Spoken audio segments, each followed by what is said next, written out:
Bonjour à tous, bonjour à toutes. 2 fois dans ma vie, j'ai eu la chance d'être un invité à un hôtel Ritz-Carlton. Parce qu'au Ritz-Carlton, on n'est pas des clients, on est des invités. Une fois au Ritz-Carlton de Montréal pour avoir gagné un concours de vente et une autre fois à Chicago parce que j'ai été invité par un client. Dans les 2 cas, ce fut tout simplement extraordinaire. Pourtant, même si on été extraordinaires pour moi, il y a certains de mes amis qui m'ont mentionné avoir fait affaire avec eux et n'ont pas vécu nécessairement la même expérience. C'est donc encore la preuve qu'il n'y a rien de parfait dans ce monde. Le modèle d'affaires et la culture d'entreprise peuvent tous nous donner une direction à suivre en matière d'expérience client. Dans cette vidéo, on va voir 6 leçons que vous pouvez tirer du Ritz-Carlton pour vous aider à améliorer l'expérience auprès de vos clients dès maintenant. Oh, en passant, avant de dire « ouais, on sait bien, mais le prix des chambres est tellement cher qu'ils peuvent bien donner du bon service », vous allez voir que dans cette vidéo, que la plupart de ce qu'ils font pour leurs invités est à la portée de toutes les bourses car ça ne coûte que du temps et de l'appropriation. Donc le Ritz-Carlton, le premier hôtel a ouvert ses portes en 1905 à Paris et s'appelait le Ritz, du nom de son fondateur César Ritz. Aujourd'hui, c'est une chaîne de luxe d'une 60aine d'hôtels situés dans les principales métropoles et destinations touristiques dans plus de 20 pays. Fait à noter, le premier hôtel avec le nom de la chaîne actuelle, Ritz-Carlton, a ouvert ses portes en 1912 à Montréal, ici au Québec. Je vous parle aujourd'hui de l'une de mes entreprises préférées en matière d'expérience client. C'est une de mes entreprises préférées parce que la haute direction des hôtels Ritz-Carlton a compris qu'elle doit d'abord bien s'occuper de leurs employés, de leurs collaborateurs, afin que ces derniers s'occupent bien de leurs invités. Leçon numéro 1. Traitez donc les employés comme s'ils étaient des invités, sinon mieux. Le Ritz-Carlton est reconnu dans le monde entier comme étant une organisation de qualité. Ils comprennent l'importance d'une expérience client exceptionnelle. Il est tout aussi important, sinon plus, à la valeur qu'ils accordent à leurs membres d'équipe. En voici d'ailleurs un exemple. Le Ritz-Carlton a repris un hôtel existant à Shanghai. Ils ont fait appel à de nombreux experts et ont déterminé les principales rénovations à effectuer avant la réouverture. La première phase de la rénovation a été quoi d'après vous? La porte d'entrée des employés. Ça peut sembler étrange, mais c'est la norme pour le Ritz-Carlton. Ça fait partie de leur culture d'entreprise parce que même si la rénovation a été relativement peu coûteuse, ça a servi à envoyer un bon message important aux employés, aux collaborateurs. Beaucoup d'entre eux et d'entre elles travaillaient à l'hôtel sous la direction de l'ancien directeur.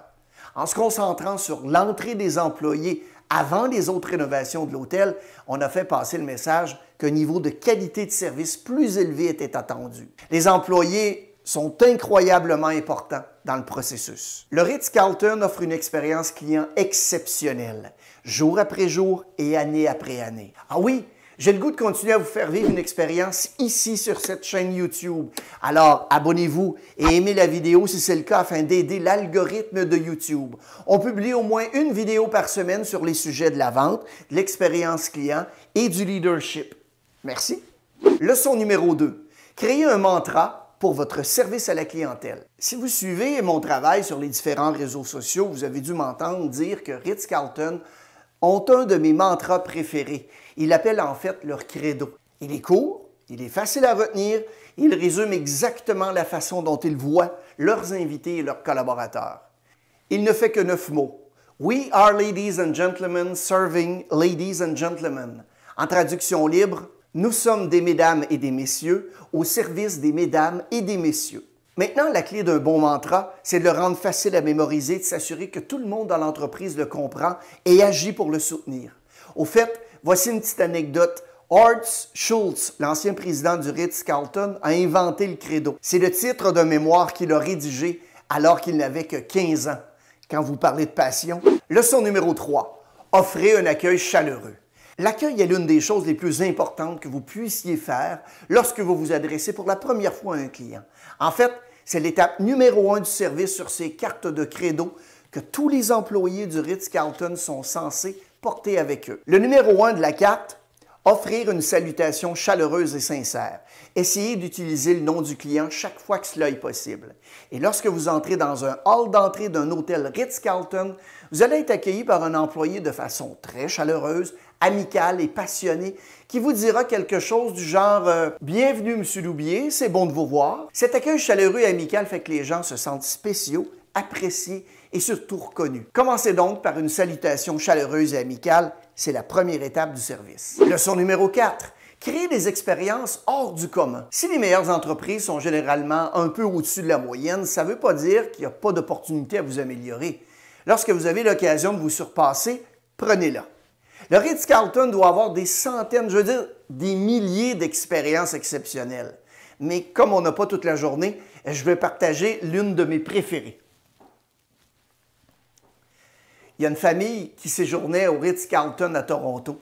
Les enfants ont décidé de jouer au hockey dans le couloir. Évidemment, ça faisait du bruit.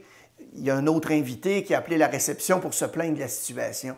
Et c'est là que les membres de l'équipe du Ritz-Carlton ont commencé à créer leur magie. Ils ont d'abord parlé avec les parents et les ont poliment informés que les enfants ne pouvaient pas jouer au hockey dans le couloir. Les parents ont compris, ont tout de suite fait cesser le match de hockey de leurs enfants. Voyez-vous, c'est comme ça que se termineraient la plupart des histoires, mais pas au Ritz. Ils se sont occupés des invités qui se plaignaient, mais ils voulaient aussi s'assurer de s'occuper de la famille prise en défaut. Les employés du Ritz ont donc libéré une salle de banquet qui n'était pas occupée pour que les enfants puissent jouer au hockey. Ils sont même allés encore un peu plus loin. Il y a certains des employés de l'hôtel qui les ont rejoints, qui ont défié la famille à un match. Évidemment, la famille a gagné. Mais d'après vous, qui a vraiment gagné? Le Ritz-Carlton, évidemment. La famille a raconté à tous leurs amis l'incroyable séjour qu'ils ont passé à l'hôtel en vrai, mais aussi à travers les réseaux sociaux. Leçon numéro 5, la conclusion d'une expérience. C'est numéro 3 de ce qu'ils appellent l'au revoir chaleureux. Ça se lit comme suit. Offrez-leur un au revoir chaleureux et utilisez le nom de l'invité chaque fois que c'est possible. Ainsi, lorsque vous quittez un restaurant ou un lieu quelconque du Ritz-Carlton, ça arrive assez souvent qu'on vous dira quelque chose du genre « On vous souhaite une excellente journée, Monsieur Loubier, et on vous invite à revenir nous voir quand vous voulez. » Cette expérience termine par un au revoir chaleureux, sauf qu'ils ajoutent encore une chose, une invitation à revenir. Ils font ça à chaque transaction des invités. Ça serait donc une bonne idée d'entendre quelqu'un dire, par exemple, « Hey, Madame Tremblay, j'espère que vous appréciez votre nouvelle voiture. Hey, venez me voir lors de votre première visite d'entretien. » Un autre exemple. « J'espère que vous appréciez ce Cabernet Sauvignon, Monsieur Lemieux. La prochaine fois que vous viendrez nous voir, je vais vous présenter un très bon chardonnay. Je pense que vous allez l'aimer. » Terminez par un chaleureux au revoir et une invitation à revenir. C'est ce qu'ils font au Ritz-Carlton. C'est la dernière chose que vous dites à un client. Et c'est la toute première chose dont ils se souviendront quand ils penseront à leur expérience, donc à votre commerce. Leçon numéro 6. Les actions doivent suivre les intentions. Tous les employés sont habilités à faire ce qui est bon pour leurs clients. Juste pour vous le démontrer, voici ce qui m'est arrivé lors de ma visite au Ritz-Carlton de Chicago. Je dînais dans un magnifique restaurant de l'hôtel, c'était wow! C'était très occupé. Il y avait du monde. Mais heureusement, cette journée-là, je n'étais pas trop pressé. Pourtant, sans que je lui demande rien, le serveur a apporté mon dessert et m'a dit « Désolé du délai, M. Loubier, c'est la maison qui offre. » Quand j'ai eu terminé de manger, je lui ai demandé pourquoi il avait fait ça. Il a utilisé le mot « empowerment » ou, si vous préférez, « habilité » en français. Il m'a dit « Je suis habilité à faire ce que je pense être juste pour votre entière satisfaction. » Sachez que les mesdames et les messieurs employés du Ritz-Carlton sont habilités à dépenser jusqu'à 2000 $ pour rendre un client heureux en cas de problème. Est-ce que ça arrive souvent? Non, parce qu'ils ont un processus d'embauche et de formation qui est très efficace. Le Ritz-Carlton sait combien c'est important de garder un client. Pensez à un client qui a un problème et qui peut être facilement résolu avec quelques dollars. Embauche, formation, habilitation. Le Ritz-Carlton est connu pour son légendaire service à la clientèle. Ce que beaucoup de gens ne savent pas, c'est que le Ritz-Carlton a en fait inspiré de nombreuses autres marques, comme par exemple les magasins Apple. Steve Jobs, le fondateur d'Apple, a dit un jour que les bons artistes copient, les grands artistes volent. J'espère que cette vidéo va vous aider à voler beaucoup de bons principes au Ritz-Carlton pour améliorer l'expérience du client dans votre commerce. Leçon numéro 1.